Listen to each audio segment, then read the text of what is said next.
Welcome back mga amigo sa aking channel. Ang project natin ngayon, itong side till na to at saka itong top band na to, umpisa na natin.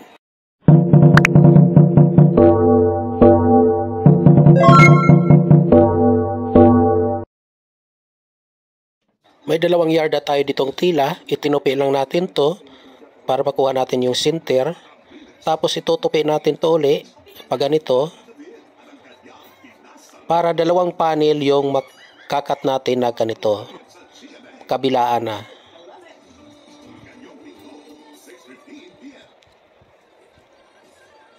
Yan, dalawa. Una nating sukat ay 30 inches.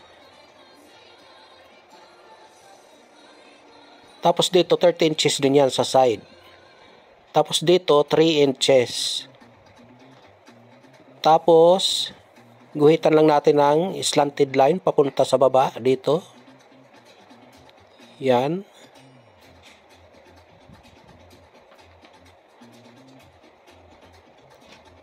Gupitin na natin.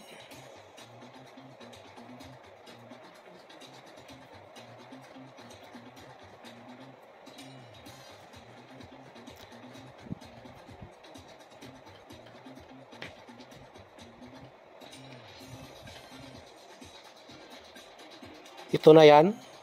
Pag nagupit na, ganito na siya. Kung anong ginawa natin dito, ganito rin ang gagawin natin dito sa kulay na to. Violet na to, sa lavender na to. Kasi pagpapatungin lang natin to. Tatahin natin ng pagganito hanggang dito, hanggang dyan. Bago natin tahiin, mamarkingan muna natin. Itutupi lang natin ng ganito para makuha natin yung center. Tapos mula sa center, dito tayo mag-umpisa mag-marking. Ma-marking tayo ng 8 inches. Tapos 1 inches lang yung pleats distance natin. 8 inches. Tapos 1 inches. Ulit-ulitin lang hanggang sa dulo. 8 inches. Tapos 1 inches. Tapos tatahin na natin to. Umpisa natin sa side, yung 3 inches. Paikot papunta sa kabilang side. Ganito lang, paikot lang.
Tapos, babalik ta rin lang natin to.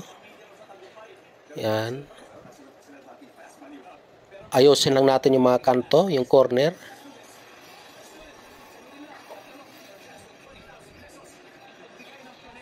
Pag nabaliktad natin, ibibisting natin sa itaas.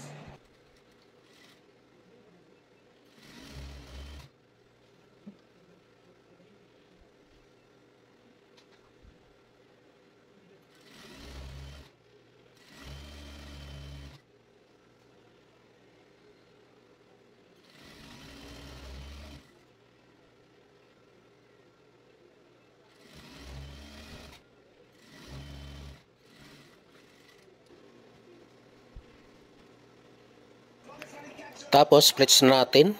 Umpisa natin sa gitna, pag ganyan. Lahat ng paling papunta sa center. Yan, yung 1 inch nating marking, lalagay natin dyan. Yan. Sundan lang natin yung marking natin.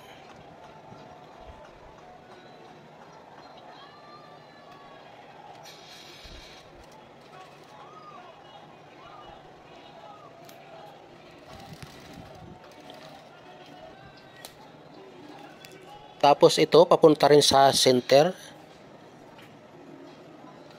Pasalubong.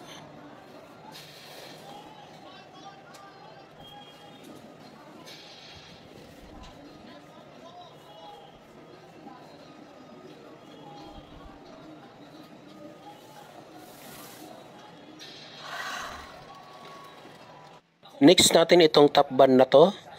Mayroon tayo ditong tila na 10 inches by 54 inches. Ipopold lang natin. Kabilaan, double fold.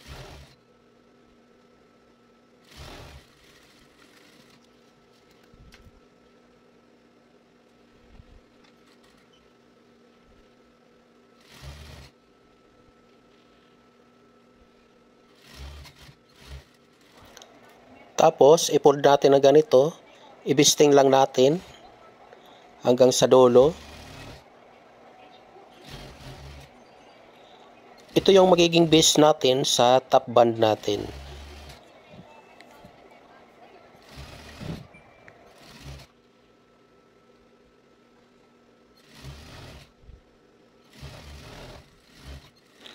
Tapos, mayroon tayo dito namang tila na 6 inches by 110 inches. Ipopold lang natin to kabilaan.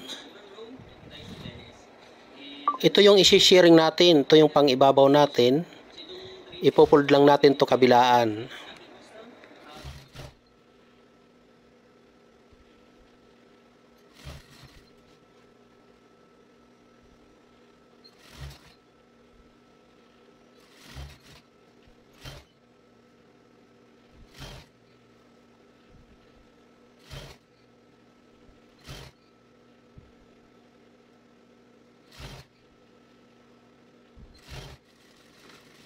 Pagkatapos, isi-sharing naman natin, gagamit tayo ng sharing pot.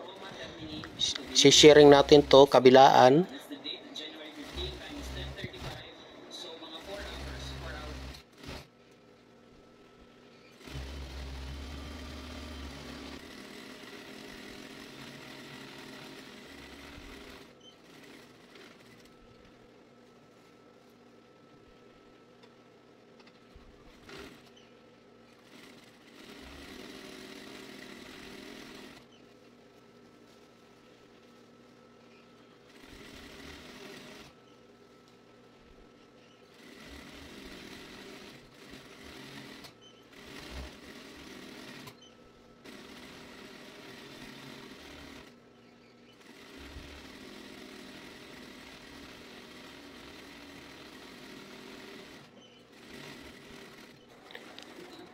Tapos, i-fold natin kabilaan.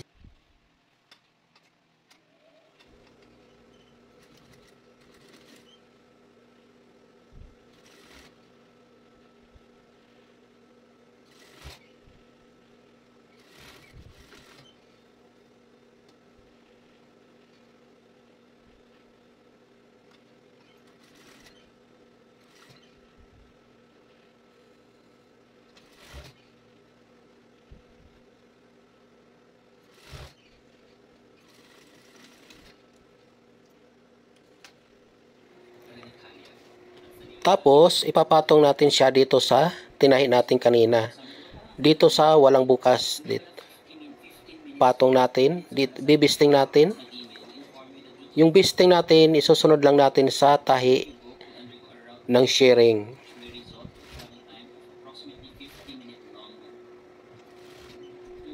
Dito lang sa bandang itaas yung bibisting natin. Sa baba, hindi na.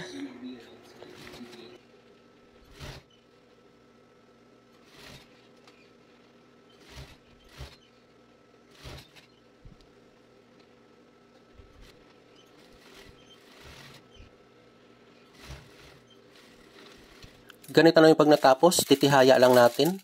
Itong nasa ilalim yung may sharing, nasa ibabaw yung wala. Dito natin i-arrange ito. Uunahin natin yung side tail na ginawa natin. Hindi natin ito isasama yung may sharing. Yan. Gaganyan lang natin.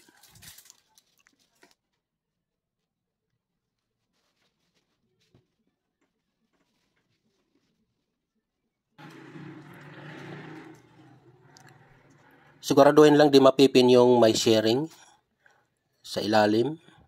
Yan. Huwag natin isasama sa pagpin. Tapos ito namang gitna. Yung hindi nakapanood kung paano gawin to, pwede nyo pong panoorin yung nauna kong video. O ilalagay ko yung link sa description box.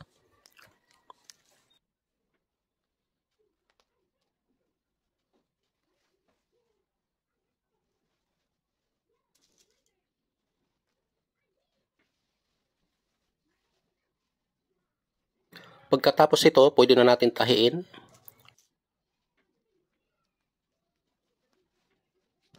Dito natin itatahi. Itong may shearing, ilalagay natin doon sa ilalim, hindi natin isasali sa pagtahi. Yan. Ibibisting lang natin hanggang doon sa dulo.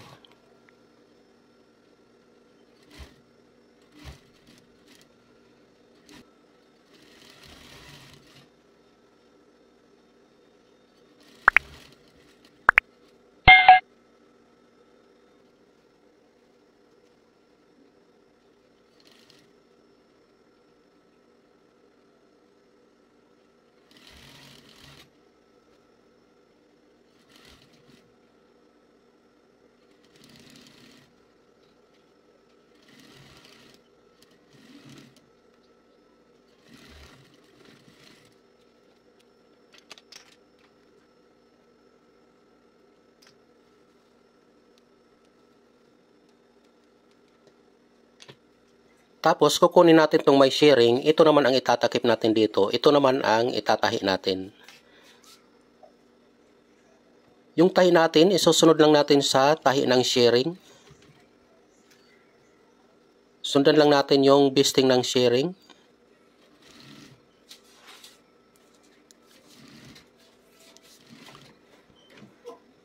Yan, siguraduhin ng matakpan itong mga dulo na to.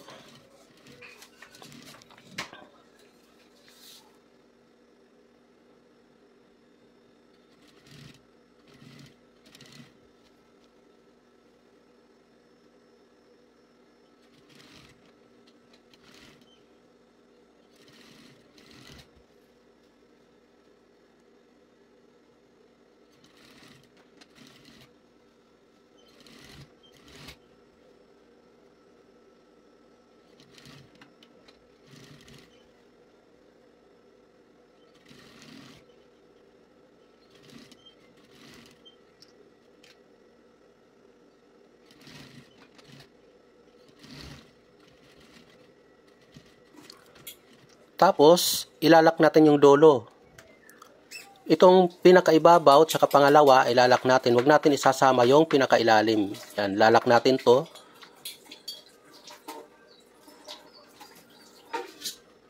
Ganun din sa kabilang dulo. Para sarado. Para malinis sa ilalim. Ayan o, wala. Hindi na nakita yung mga himulmol. Ganun din dito. Itong pinakaibabaw, pangalawa. Yung ilalim, huwag isasama. Yan, lock lang natin to.